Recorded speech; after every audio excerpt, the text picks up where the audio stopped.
Good morning, Ram Ram દાયરા ને જય મુરલીધર, જય દ્વારકાધીશ. હવે હાલો આજના નવા વ્લોગમાં આપનું સ્વાગત છે.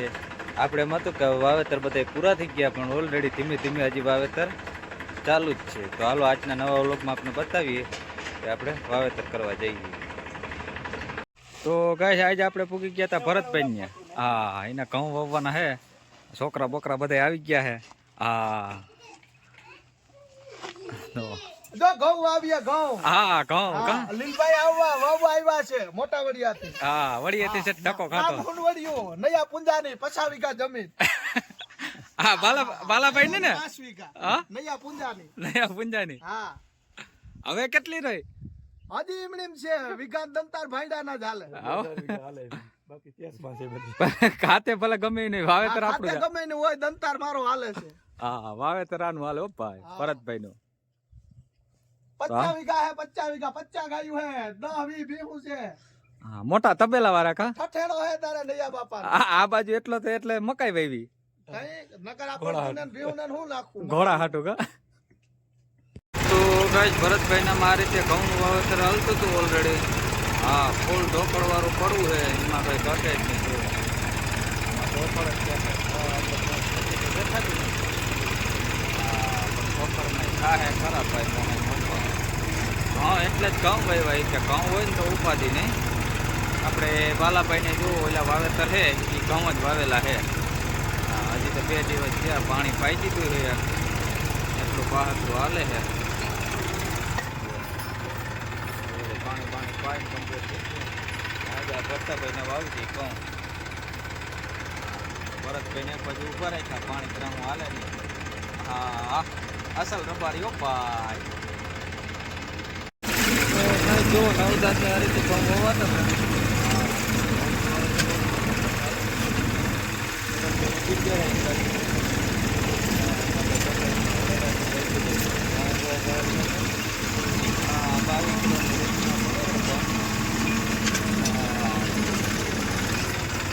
આ ઓલરેડી ઘઉં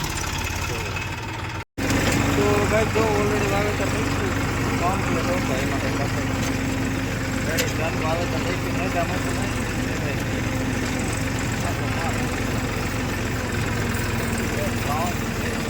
તો ગાઈસ આપણે જો ઘરે આવ્યા હતા તો ચણામાં હાથી હાલતું હતું. કારુભાઈ ને સમીરભાઈ આગતા હતા. હા અને આપણો જુગાડ જો આગળ તમને બતાવીએ. ચણામાં એક જ ફેરામાં આખું કામ કમ્પ્લીટ થઈ જાય. હા જો આ હે એક જ ફેરામાં કામ આખું કમ્પ્લીટ થઈ જાય હાથીની. બીજા હાથીની જરૂર જ નહીં પડે. કઈ રીતે હાલે છે એ આગળ તમને બતાવીએ. જુઓ આ રીતે છે. હા પારામાં પણ હાથી હાલતું જાય ઓલરેડી કમ્પ્લીટ. જુઓ પારાના થોડાક છેટા રાખ્યા એટલે હું જે કદાચ ધૂળ પડે તો એ ચણા ડટાય નહીં. જુઓ અને ચણાની ભર કોઈ પણ ઝીણું ઝીણું ખડ હોય એ પણ ડટાતું આવે. જુઓ આ રીતે કેમ છે જુગાડ આપણો, કંઈ ઘટે જ નહીં. એક જ ફેરામાં ડબલ કામ કરી નાખે. પારાવાળું હાથી હાલી જાય અને ઓયલું હાલી જાય. હવે તમને બતાવીએ કઈ રીતે છે. જુઓ આ જે છેલ્લું છે પારાવાળું, એમાં દાઢો ઓરો રાખ્યો અને રાપ અંદર ગાળે રાખી છે. જુઓ દેખાય તમને? પારો આખું લેતું જાય અને ઓલી ખેરે પાછું રિટર્ન આવે એટલે ઓલી બાજુ આવી જાય પારાની દાઢો. એટલે બે બાજુમાં પારો કમ્પ્લીટ આખો થઈ જાય અને જરા જરા પારો પણ ફોરાઈ જાય. અને પારો જે ફોરાય એની ધૂળ જુઓ દેખાડીએ આ બાજુ આવે. હા એટલે શું છે, ઝીણો ખડ હોય ચણાની ભર એ પણ ડટાતું આવે. એટલે કામ એમાં કંઈ ઘટે જ નહીં. જોરદાર છે હો ભાઈ કામ. જુઓ કેમ છે જુગાડ આપણો, કેવો લાગ્યો એ કોમેન્ટ કરજો જરાક. અને આપણી ચેનલને લાઇક શેર અને સબસ્ક્રાઈબ કરવાનું ભૂલતા જ નહીં. જુઓ આ બધામાં ચણા છે આપણે. તો ગાઈસ આપણે આઈસર લેવા આવ્યા હતા હું બાપાભાઈ. હા ચીપિયામાં હતું ઓલરેડી, હજી થેસરની સિઝન ચાલુ જ છે. હા ચીપિયાનું કામ પૂરું થઈ ગયું તો આપણે એમ થયું કે આપણે લેતા આવી ટ્રેક્ટર. હા રાણાભાઈ એક જ રોડવતા હતા ચીપિયામાં નામાં બેમાં. તો ઓલરેડી ગાઈસ થેસરમાં હાલે હવે કાંધું જ બાકી રહ્યું છે. હા જો રાણાભાઈ અટાણ સુધી બેમાં રોડ્યું. હવે થેસરનું હે પાણી કાઢવાનું એટલું કાંધું બાકી રહ્યું છે. 45 થેસરમાં ચાલે છે માંડવી એક જ કારું કરે.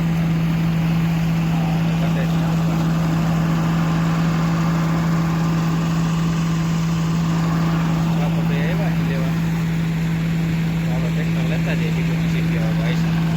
આ તો કાઢી નિરાતે મૂકી જાય. ઓલા કાઢે છે, પપ્પા ગાડી લઈને આવે છે અને આપણે ટ્રેક્ટર લઈને નીકળી ગયા આઈસર સીપીઓ લઈને ભાઈ. હા મોજા સિઝન હજી થેસરની માઇન્ડ વિની હજી એમને જોમ હાલે ઉપર.